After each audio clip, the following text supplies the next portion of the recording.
बड़ी मुश्किल से पास बना है इस भारत भूमि में तुम्हारे जन्म हुआ मनुष्य योनि में, कुछ दिन के बाद ये सब खींच लिया जाएगा। सोने में समय क्यों बर्बाद कर रहे हो? कमाओ, सदाचरण करो, समाज को सुख पहुंचाओ, नाम जप करो, बड़े बुजुर्गों को सुख पहुंचाओ, किसी को दुख ना पहुंचाओ, ये कमाई कर लो। कमाई करने आए हो या तुम्हारा कुछ नहीं, कुछ नहीं, न था न है न रहेगा। होश में तुम्हें जो पद मिला है, जो सामग्री मिली, जो जीवन मिला है, लगा दो पर सुख में और निरंतर भजन करते हुए जीवन मुक्त हो जाओ।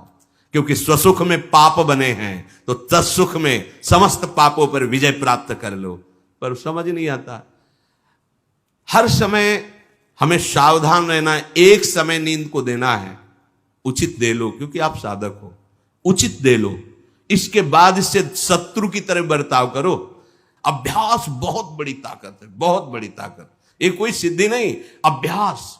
आपने यदि अभ्यास किया है, नींद का आदर किया है, तो आप ऐसे भी हैं।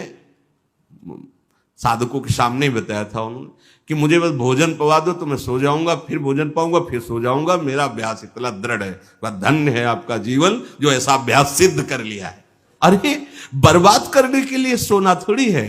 तो यहां कह रहे हैं अति निद्रा, उचित निद्रा आवश्यक है। जब तक शरीर भाव में साधना हो रही तो जरूरी है। और ईर्ष्या, दूसरे की बढ़ोतरी देखकर जो ईर्ष्या होती है, जो जलन होती है, ये उपासक को उपासना में बढ़ने नहीं देती। इसको संभालिए। एक ही उपाय है, जिस पे ईर्ष्या हो भगवत भाव कर लो। प्रभु मैं आपको जान नहीं पा रहा हूं, फिर भी मेरे अंदर में आपके प्रति, आपके ही प्रति है, क्योंकि आप ही हैं ना। प्रभु मेरा सुधार कर दो, बहुत जल्दी सुधार हो जाएगा। मोह, भले परिवार में रह रहे हो, पर इतनी तो बात समझ लो, ना वो तुम्हारे हैं ना तुम उनके हो। ये तुम्हें समझ में भले ना हो, पर डाल लो। सुत बनितादि जान स्वार्थ रत ना करु नेह सभीते, अंत ही तो ही तजेंगे पामर तू न तजय बहीते। जैसे आप स्टेशन में होते हो तो किसी से मोह थोड़ी करते हो। बैठे हैं सब आसपास, कोई चाय पी रहा है, कोई हंसी मजाक कर रहा है, बातें कर रहे हैं, सब मिलान हो रहा है। गाड़ी आई, किसी से कोई मतलब नहीं। भाव विहीन आसक्ति तुम्हारे पतन का कारण बन जाएगी, जिसे मोह कहते हैं। मोह सकल व्याधिन कर मूला, ये मूल है, ये बहुत दुख देने वाला है। तृष्णा, भोगे हुए भोग को बार बार भोगने की इच्छा का नाम तृष्णा। ये डाइन है, इसे शास्त्रों में कहा गया है, ये डाइन है, कभी आघाती नहीं है। ये तृष्णा रूपी डाइन सबके हृदय में बैठी है। हर भोग को बहुत बार भोगा, फिर भी भोगने की चाह, इसी का नाम तृष्णा है। और कायरता, जो नहीं होना चाहिए उसमें बहुत उत्साहित है, जो करना चाहिए, जो होना चाहिए उसमें, उसे कायरता कहते हैं। ये कायरता साधक में अगर है तो परमार्थ विहीन कर देगी। दूसरों के गुणों में दोष देखना और निंदा करना, द्वादशैते महादोषा, ये महान दोष है। धृतराष्ट्र जी से कह रहे सनत सुजात जी, इन्हीं दोषों के कारण हृदय में बैठे हुए भगवान का साक्षात्कार नहीं होता। ये प्राणों का नाश करने वाले, ये प्रज्ञा का नाश करने वाले, ज्ञान नेत्रों को ये ढक देने वाले दोष हैं। शोक, क्रोध, लोभ, काम, मान, अत्यंत निद्रा, ईर्ष्या, मोह, तृष्णा, कायरता, गुणों में दोष देखना और निंदा करना, ये 12 महान दोष साधक की साधना का नाश करने वाले हैं। भगवत अनुभव इन्हीं के कारण नहीं हो पाता। भगवान हृदय में है, पर हमें अनुभव क्यों नहीं होता? इन 12 दोषों के कारण। राजेंद्र, जो लोलुप पुरुष, क्रूर कर्म करने वाला, कठोर वाणी बोलने वाला, कृपण स्वभाव वाला, मन ही मन दूसरों के प्रति जलने वाला और अपनी प्रशंसा करने वाला है, वो निश्चय ही भगवत मार्ग में नहीं चल पाता है, भगवत मार्ग का वर्ण नहीं कर पाता है। जो संभोग में मन लगाने वाला, हृदय में विषमता रखने वाला, अत्यंत अभिमानी स्वभाव वाला, दान दे करके जलन करने वाला, मैंने क्यों दे दिया, दान देकर जलन करने वाला, आत्म श्लाघा करने वाला, और असमर्थ होकर अपनी बड़ाई लंबी लंबी बातें करने वाला ऐसा पुरुष भी परमार्थ पर चलने की योग्यता खो देता है। सच्ची हो या झूठी निंदा करनी ही नहीं है। सद वा परिवादो ब्रह्मणस्य ना सस्यते नरक प्रतिष्ठास्ते वही श्यूर एवं कुर्वते जनाहा। बोले इसमें क्या, मैंने देखा ऐसा ऐसा ऐसा। तो शास्त्र कह रहा है कि तुम देखो भगवान को, सर्वम खलमिदम ब्रह्म ने नानास्ति किंचित। देखा तुमने? सत्य वस्तु को तो देखा नहीं। तो कह रहे सद वा परिवादो, झूठी हो या सच्ची किसी की भी निंदा नहीं करनी। बोले हम तो सत्य बोलेंगे। तो सत्य को जाना तुम, सत्य एक है, सच्चिदानंद में है, उसको जाना।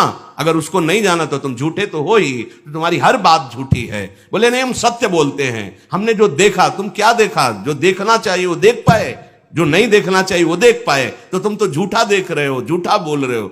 सद वा परिवादो, बात सच्ची हो या झूठी, यदि वो किसी की निंदा है तो नहीं करना है। अगर करते हो तो नरक प्रतिष्ठास्ते वही स्यूर एवं कुर्वते जनाहा, निश्चित उसे नरक की प्राप्ति होती।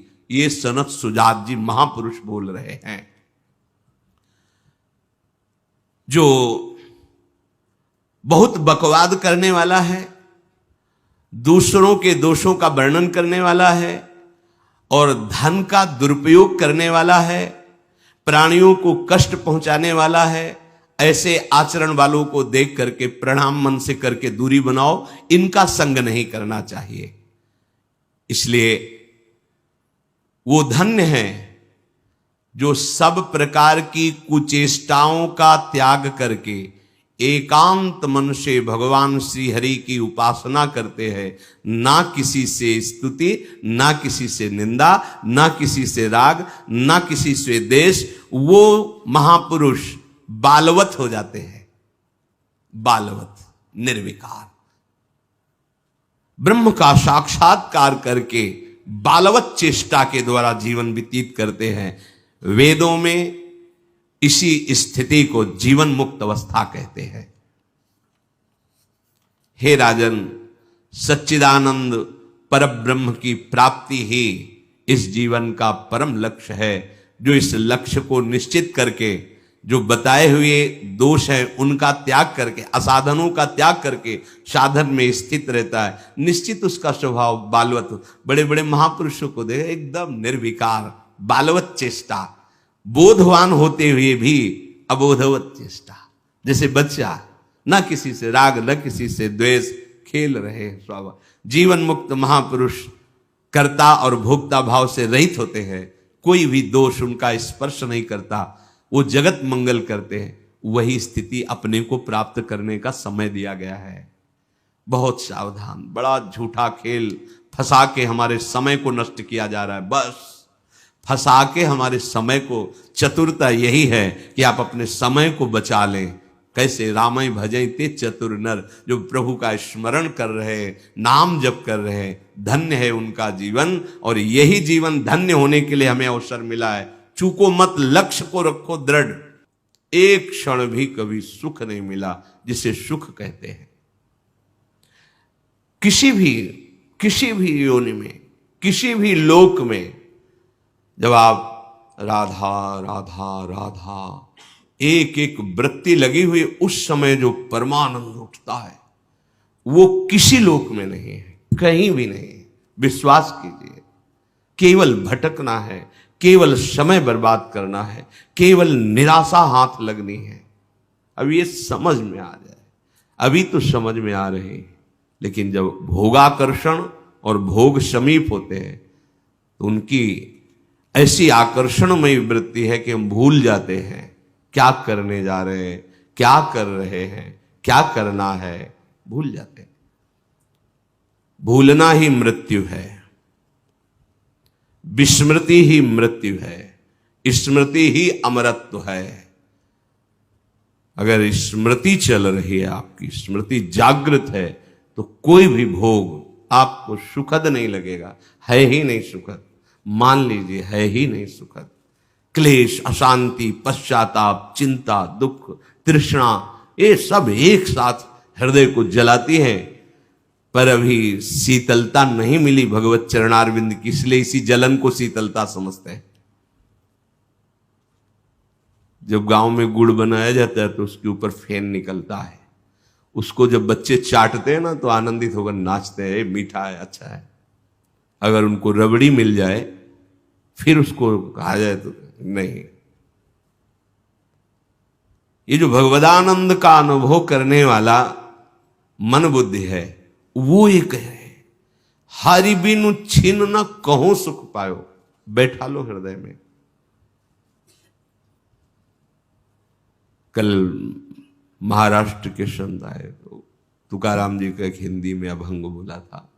उन्होंने कहा था कि जिसके मुख में राजा राम बैठा है, अर्थात साक्षात भगवान ही नाम रूप से बैठे, मैं उनको प्रणाम करता हूं। तुकाराम जी, मैं उनको प्रणाम करता हूं। ये जितने महाभागवत हुए नाम के बल से हुए। ये नाम अमृत है, नाम अमृत है, हरि नाम अमृत है, राधा नाम अमृत है, सुधारसम है।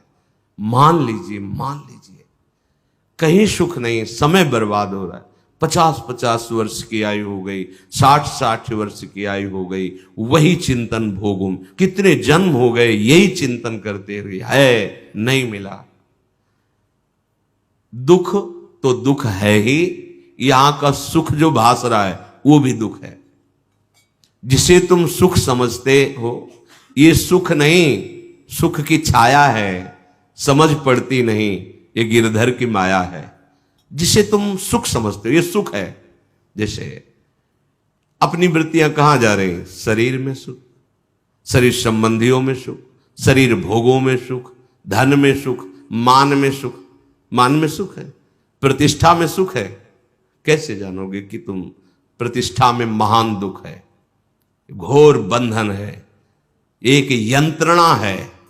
अगर इसकी चाहत है तो एक यंत्र, जैसे नरक यंत्रणा, ऐसे एक यंत्रणा है, एक दुख है, आपकी स्वतंत्रता का नाश। स्वच्छंद रूप से आप नहीं, ये आप इसको सुख समझते। अगर इसकी चाह है तो घोर दुखद बात है।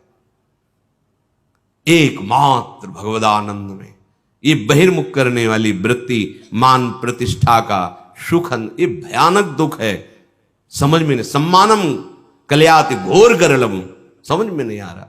प्रतिष्ठा सुकरी विष्ठा, गौरवम घोर रौरवम, ये उन महापुरुषों के वचन है जो उस आनंद का अनुभव। हम कह रहे यहां का दुख तो दुख है ही, यहां जो तुम सुख मान रहे हो वो भी घोर दुख है। यहां की संपत्ति विपत्ति है। जिनके पास बहुत वैभव, चैन से नींद नहीं आती। अब उतनी स्थिति से नीचे वो जी नहीं सकते। ऊपर की आकांक्षा है और ऐश्वर्य बढ़े, कोई विश्वासघात न कर दे। कई तरह की चिंताएं, भय उनके हृदय में। मुझे जाना है यहां से, भगवत प्राप्ति करनी है, भगवान नाम जपना है, इसकी सुध भी नहीं है, शुद्ध भी नहीं है।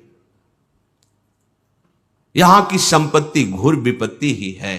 अच्छा, कितना भी एकत्रित कर लो, जाओगे तो पास कुछ नहीं, क्या फायदा। विदेश में है, खूब बटोर लो सोना, खूब रुपया बटोर लो, लेकिन जब तुम अपने देश को चलोगे तो सब छीन लिया जाएगा। बोलो फायदा क्या हुआ पूरे जीवन मेहनत करने की। ठीक यहां ऐसे ही है, रहना नहीं देश बिराना है, संतों ने गाया। जाना है यहां से, जाना है। ये संपत्ति भी विपत्ति है। कैसे विपत्ति है? विपत्ति का स्वरूप क्या होता है? भगवत विस्मरण का हनुमंत विपत्ति प्रभु सोई, जब तो सुमिरन भजन न होई। जिसके दिमाग में संपत्ति का महत्व बैठ जाता है, भगवत स्मरण परायण हो ही नहीं सकता, नहीं हो सकता। ये संपत्ति का चिंतन, धन का चिंतन रजोगुण की वृद्धि करके उससे कामादि दोषों में, वासनाओं में फंसा देता है। ये बड़ा सूक्ष्म विषय है। यहां का दुख तो दुख है ही, यहां का सुख भी दुख है। यहां की संपत्ति विपत्ति है। जितनी भी भोग सामग्रियां हैं ये सब सत्य वस्तु से विचलित कर देने वाली हैं। स्वर्ग नरक सब घूम करके आया हूं, हरिराम व्यास जी कह रहे, ये सब देखा है। ये कब अनुभव होता है? जब भगवदानंद की स्थिति होती है ना, पूरा जन्म जन्मांतरों का अनुभव होता है। पिछले जन्म में क्या थे, क्या क्या कर्म हुए, क्या कैसा, सब वो दृष्टा सब कुछ देख लेता है, तभी घोर वैराग्य, दृढ़ स्थिति। प्रभाव नहीं नहीं नहीं, बहुत कृपा से ऐसी ऊंचाई पर आ गए जहां इन द्वंद्वों का प्रवेश नहीं, तो अब फिसलना नहीं, नहीं अब चूक नहीं, हर समय सावधान, सेवा सुमिरन सावधान, हर समय सावधान। एक सेकंड के लिए भी किसी इंद्रिय को छूट नहीं, धोखा पैदा कर देगी, भ्रम पैदा कर देगी, फिर पश्चाताप होगा। लोक चतुर्दश बहुविधि भटक्यो, स्वार्थ लगी मैं हरि बिसरायो। 14 भुवनों में स्मृति जागृत है, जो भगवत साक्षात्कार करने की स्थिति है, उसमें ऐसी स्मृति सब जैसे काकभूषण जी कह रहे, मुझे सब कल्पों का याद है। जिस समय अंतिम समय होता है जीव का, या जिस समय गर्भ में होता है, दोनों स्थितियों में, गर्भ में उसे बहुत जन्मों की याद आती है, तो वो व्याकुल हो जाता है। ऐसे ऐसे कर्म उनके परिणाम से इस गर्भ में, एक बार प्रभु एक बार मुझे निकाल दो, मैं जाकर के मानव देह में ऐसे सत्कर्म करूंगा, ऐसा भजन करूंगा कि दोबारा मां के गर्भ में ना आना पड़े। जब अंतिम समय होता है तो जितने इस जन्म में दुष्कर्म या सत्कर्म के सब सामने घेर लेते हैं, बहुत जन्मों के कर्म संस्कार छा जाते हैं, और जो उसको योनि मिलनी होती है वही चित्त अटक जाता है। आगे बहुत सावधान, बहुत सावधान। कह रहे हरिराम व्यास जी, 14 लोकों में घूम कर, मेरी स्मृति इस समय जागृत, 14 लोकों में घूमा हूं, हर जगह सुख भोग की लालसा में हरि का विस्मरण ही होता रहा। हरि का स्मरण कब होता है अखंड? जब लौकिक सुखों की, भोगों की चाह खत्म हो जाती है। होगी कैसे? भगवान नाम जप से। हरि का विस्मरण कब होता है? जब किसी भी भोग में महत्व करके भोग रहे होगे, उस समय हरि, और अगर हरि स्मरण है तो उसमें सुख नहीं मिल सकता, क्योंकि सत्य प्रकाश तुम्हारे साथ है। इसीलिए बड़े भाग्यशाली जन हैं जो रात दिन नाम का पहरा बैठा